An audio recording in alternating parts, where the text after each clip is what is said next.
கர்த்தருடைய பரிசுத்த நாமத்திற்கு மகிமுண்டாகட்டும். ஆண்டவராகிய இயேசு கிறிஸ்துவின் நாமத்தினாலே அன்பு கர்த்தருடைய பிள்ளைகளாகிய தங்கள் அனைவருக்கும் ஸ்வீட் ஊழியத்தின் சார்பாக வாழ்த்துக்களையும் ஸ்தோத்திரங்களையும் தெரிவித்துக் கொள்கின்றேன்.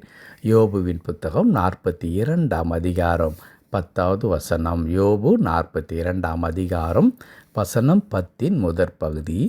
யோபு தன் சிநேகிதருக்காக வேண்டுதல் செய்தபோது கர்த்தர் அவன் சிறையிருப்பை மாற்றினார். யோபு தன் சிநேகிதருக்காக வேண்டுதல் செய்தபோது கர்த்தர் அவன் சிறையிருப்பை மாற்றினார். என் அன்பு கடவுளுடைய பிள்ளைகளே, தனக்கு மிஞ்சிதான் தர்மம் என்று சொல்லி இந்த உலகம் சொல்ல கேட்டிருக்கின்றோம். ஆனால் கர்த்தருடைய வார்த்தை என்ன சொல்லுகிறது என்றால், கர்த்தருடைய வார்த்தை உன்னிடத்தில் பிறருக்கு கொடுக்கக்கூடிய உதவக்கூடிய பலன் இருக்கும் பொழுது உன்னிடத்தில் உதவி கேட்டு நிற்பவர்களுக்கு நீ இல்லை என்று சொல்லாதே. அப்படி உதவி செய்ய வேண்டியவர்களுக்கு நீ உதவி செய்வதற்கான பலன் உனக்கு இருந்தும் அதை செய்யாமற் போனால் அது உனக்கு பாவமாக இருக்கும் என்று அவ்வளவு தைரியமாக கர்த்தருடைய வார்த்தை நம்மை பிறர் மீது எல்லா சூழ்நிலையிலும் அன்பு பாராட்ட சொல்லித்தருகிற வார்த்தையாக இருக்கிறது. கிறிஸ்தவம் அன்பை போதிக்கின்ற ஒரு மதம் அல்ல, அன்பை இந்த உலகத்திற்கு காண்பிக்கின்ற செயலிலே கொண்டு வருகின்ற ஒரு அற்புதமான மார்க்கமாக இருக்கின்றது. அன்பு கடவுளுடைய பிள்ளைகளே, யோபு எப்படிப்பட்டதான சுகவீனத்தில், இழப்பில், தாங்கொன்னா துயரத்தில் இருக்கின்றார் என்பது இந்த புத்தகம் முழுவதையும் வாசித்த மக்களுக்கு நன்றாக தெரியும். நீதிமான் துன்பப்படுவதின் அவசியம் என்ன என்ற கருப்பொருளை தாங்கி நிற்கின்ற புத்தகம்தான் யோபுவின் புத்தகம். ஒரு மனிதன் கடவுளுக்கு அவ்வளவு பிரியமாயிருக்கின்றான். ஆனால் அதே நேரத்தில் அந்த மனிதனுடைய வாழ்க்கையில் அவனுக்கு நிகழ்கின்றதான அத்தனை தீமைகளும் சாதாரண எந்த ஒரு மனிதனுக்கும் நிகழக்கூடாது என்று சொல்லி எல்லாரும் வேதனைப்படுகின்ற அளவிற்கு யோபுவின் வாழ்க்கை அப்படியே ஒட்டு மொத்தமாக சின்னாபின்னமாக்கப்படுகிறதை நாம் பார்க்கின்றோம். அப்படிப்பட்ட நிலையில் கூட கர்த்தருடைய வார்த்தை மிக அழகாய் சொல்லுகிறது.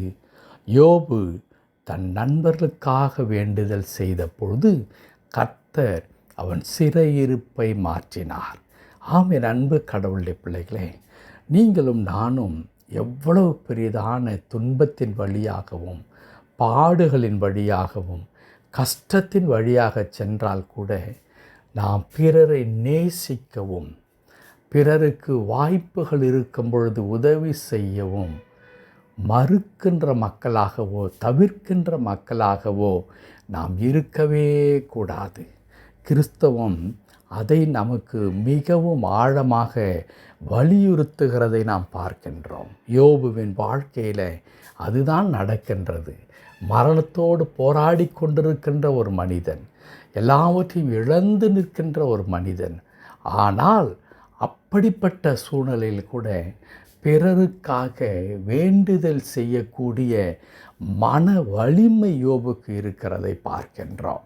அன்பு கடவுளுடைய பிள்ளைங்களே, நீங்களும் நானும் எவ்வளோ கஷ்டத்திற்குள்ளாக நாம் கடந்து சென்று கொண்டிருக்கலாம். ஆனால் பிறர் மீது அன்பு பாராட்டுவதை, பிறருக்கு நம்மால் முடிந்த நன்மை செய்வதை எந்த சூழ்நிலையிலும் நம்முடைய துன்பங்களும் நம்முடைய தேவைகளும் தடுத்து நிறுத்திவிடவே கூடாது.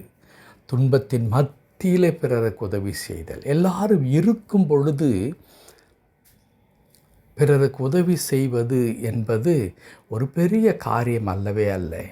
நமக்கே பற்றாக்குறையாக இருக்கும் பொழுது அந்த கொஞ்சத்தில் இருந்து பிறருக்கு அன்போடு கூட அந்த தேவையில் பகிர்ந்து கொள்ளுகிறோமே, அது கடவுளுடைய பார்வையில் மிகவும் விலையேற பெற்ற ஒன்றாக அது இருக்கிறதை நாம் பார்க்க முடியும். ஆகவே அன்பு கடவுளுடைய பிள்ளைகளே, நீங்கள் மகா கொடிய தரித்திரத்தில் மிகுந்த பிரச்சனைக்குள்ளாகவும் நீங்கள் கடந்து சென்று கொண்டிருக்கிற மக்களாக இருக்கலாம். ஆனால் அதன் மத்தியில் உங்களுக்கு தெரிந்த, அது ஒருவேளை உறவினர்களாக, நண்பர்களாக, கூட பணியாற்றுகிறவர்களாக, அருகில் வசிக்கிற யாரோ வேண்டுமென்றாலும் இருக்கலாம். அவர்கள் கஷ்டப்படுகிறார்கள் என்பதை நீங்கள் தெரிந்த மாத்திரத்தில் அவர்களுக்காக ஜெபிக்க மறந்து விடாதீர்கள். அவர்களுக்காக நீங்கள் பரிந்து கடவுளத்தில் பேச மறந்து விடாதீர்கள். அப்படி செய்யும் பொழுது என்ன நடக்கின்றது? யோபுவின் வாழ்க்கையில் அப்படிப்பட்டதான சூழ்நிலையில் தன் நண்பர்களுக்காக வேண்டுதல் செய்தபடினால் கடவுள் யோபுவினுடைய பிரச்சனையை தீர்த்து வைத்தார். யோபுவின் சிறையிருப்பை மாற்றினார் என்று எழுதியிருக்கிறது. ஆம், அன்பு கடவுளுடைய பிள்ளைகளே, நாம் அப்படி பிறருக்காக நாம் உதவ முன்வரும்பொழுது, நமக்கு அவ்வளோ பெரிய பிரச்சனை இருக்கிற நேரத்திலும் பிறருக்கு மனமுவந்து அன்போடு கூட இயன்றதை செய்யும் பொழுது கடவுளுடைய ஆசீர்வாதம் நம் மீது எப்பொழுதும் வந்து நிழலும். ஆண்டவர் அதை அதிகமாக விரும்புகின்றபடினாலே நம்மை ஆசீர்வதிக்காமல் கடவுள் விடவே மாட்டார். யோபுவின் வாழ்க்கையில் அதைத்தான் பார்க்கின்றோம். அதற்கு பிறகு வருகிற வார்த்தைகளை எல்லாம் நாம் வாசிக்கும் பொழுது கடவுள் அவன் சிறையிருப்பை மாற்றினது மாத்திரமல்ல, எதையெல்லாம் அவர் இழந்தாரோ அதையெல்லாம் 2 மடங்காக அவர் திரும்ப பெற்றுக்கொண்டார். கடவுள் கொடுத்தார்.